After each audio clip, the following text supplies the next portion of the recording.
Welcome everyone to MailFuzz TV. I am Peter and today I'm going to be talking about the Twilight Zone Season 5 Episode 18. It is called Black Leather Jackets. So spoilers for the episode as always. Had no idea what this was going to be going into it. Other than that there was going to be some characters in leather jackets, some bikers moving into a neighborhood, a suburban neighborhood. And we see them go to like a real estate place. We see them moving in. There's like some moving vans, and the one sort of prominent plot detail here is that a neighbor, a teenage girl, is sort of looking through the window, and clearly there's a bit of a spark in her eye. She's excited by these bad boys moving into her neighborhood, basically. I thought the first few minutes of this episode ended up being kind of fun because it kind of just took some big swings that I wasn't expecting. I don't know why. I mean, like I say, I didn't really know what to think going in, but I thought, okay, they're going to like seem like ruffians coming into this nice neighborhood. Some neighbors are going to have a problem with it, but that's not necessarily a Twilight Zone plot. So the first sort of hint that something weirder's going on is that the moving guys, when we finally start to hear dialogue, because up until this point it's all just been kind of like silent montage with some music playing over it, is the moving guys say, is that everything? There's no furniture or anything? It's just, there's a few crates and that's it. And they're like, no, that's everything. Leave. So the moving guys leave and it's like, that is a bit strange. Why don't they have any furniture? That is odd. And then as soon as the guy leaves, we see them use telepathy. I always mix those up. Telekinesis. They use telekinesis to close the window and the curtains. And it's like, oh, okay. We're doing superpowers here, alright. And then that's when Rod comes in. There was no... At least I don't think there was any narration at the very start, just voiceover. I think the first time we hear from him is when it cuts to him here. So we're kind of back to that format. I guess they're interchangeable, but I felt like I was getting a lot of the double intro from Rod recently. But, the camera pans over, Rod's there, and he explains that they've got a mission, and I was like, okay, so they're probably aliens, and that turns out to be the case. This episode is about three bikers who are actually aliens, who the only thing they have in their house is this tech for a transmitter so they can communicate with the home world, and they're actually the front line, or the first wave in an invasion, and they're eventually going to kill everyone on Earth because humans, frankly, are too much trouble. We're nothing but a miserable, angry, sad bunch of bastards, and the aliens are going to take us out. Little day the Earth stood still, if you will. That kind of idea. And that's basically the gist of the episode. And then the rest of the plot is that one of the three bikers starts talking to the teenage girl, Ellen is the character's name, and starts to, have a flirtation with her, and seemingly by the end of the episode wants to back out of the plan to kill everyone by tampering with the water supply, because he realizes that human beings can be good, and they can love, and they can be kind, and it's just that simply all the things they've been looking at, which are news reports and that kind of thing, they don't report on just people being good and happy. They report on all the wars. They report on all the misery. All the things that are wrong with the world. All the good people that are just being happy don't really get talked about, and that's like a bit of an implication there with the way he talks to her. I think the episode is kind of a decent watch because it is kind of fun early on, and the ideas they're lighthearted enough that you can kind of just have a good time with it. I do think it's a weaker episode overall. It's definitely the weakest one I think we've had in maybe a good 5 or 6 episodes, because we've had a pretty good run of not amazing episodes, but really solid episodes with cool ideas, and each episode out of the last like half dozen have all had something that's made me feel like, hey, that was a good watch. I'm glad this one was here. This one's a bit lower on the totem pole. I think the big thing is that the romance between the biker alien and Ellen is really kind of...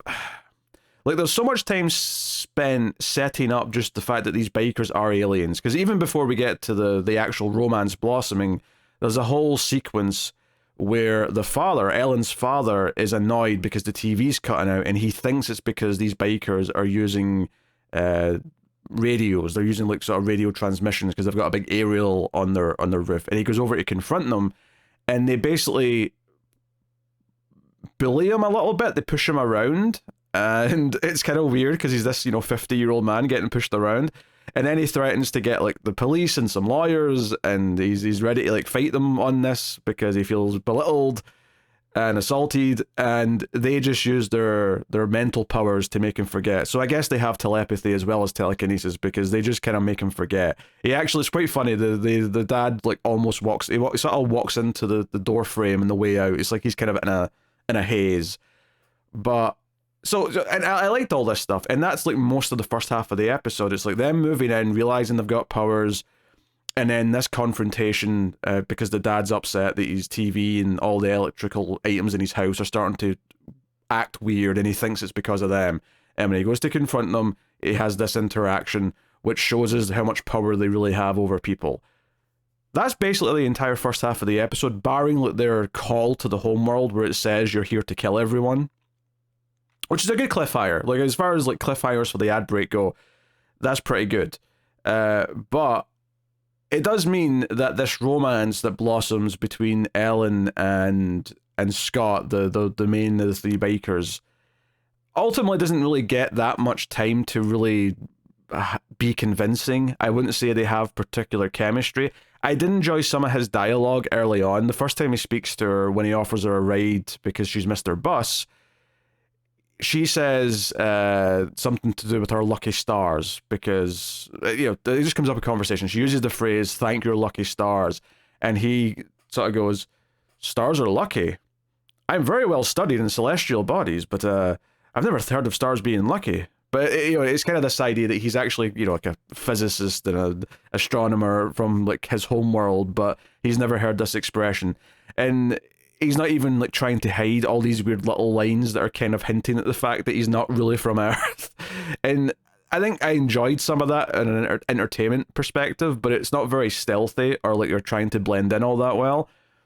But I think ultimately, it boils down to this scene when he drops her off and they have like a conversation at the gazebo and he says she's beautiful. And then we just get this idea in the second half of the episode that he's missing a lot of his alien meetups and his radio calls with his partners because he's busy out with her.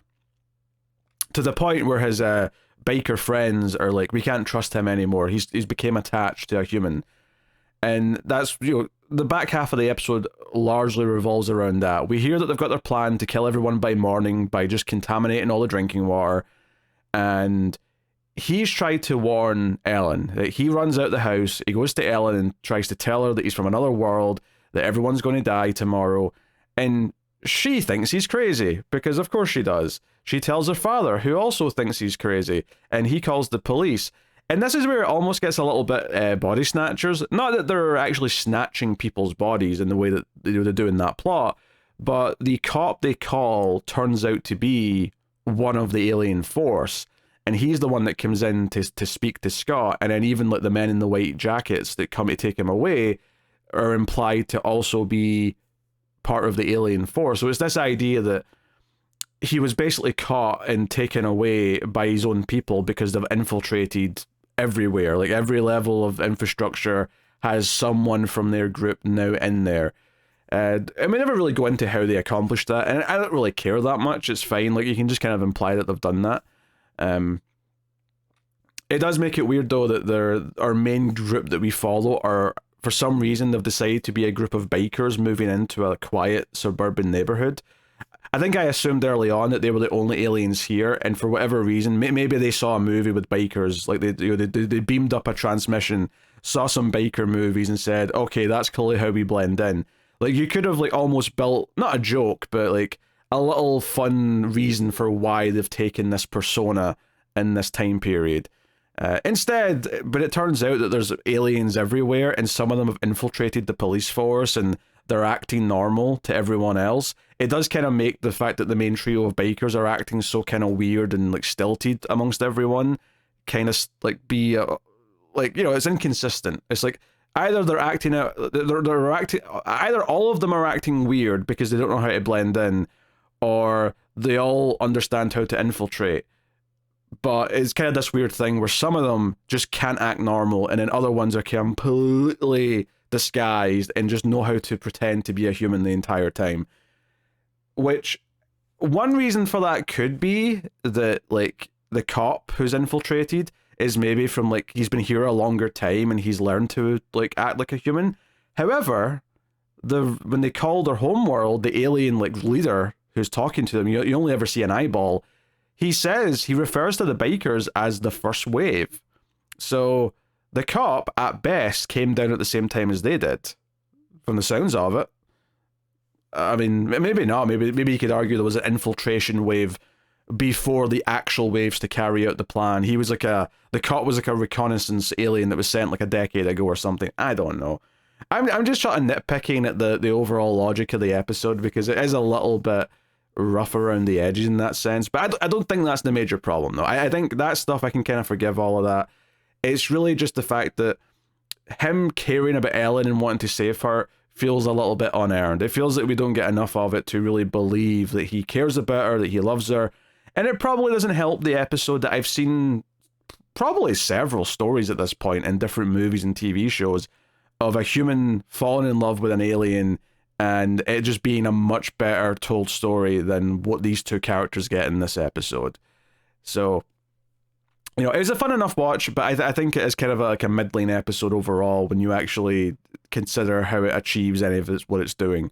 But there's some fun twists and turns early on when you realise what the episode's actually about that I had a good bit of fun chuckling along to. So, you know, not the worst time in the world, but certainly not going to be on anyone's best of list, I don't think. Unless you're really into, like, bikers or something.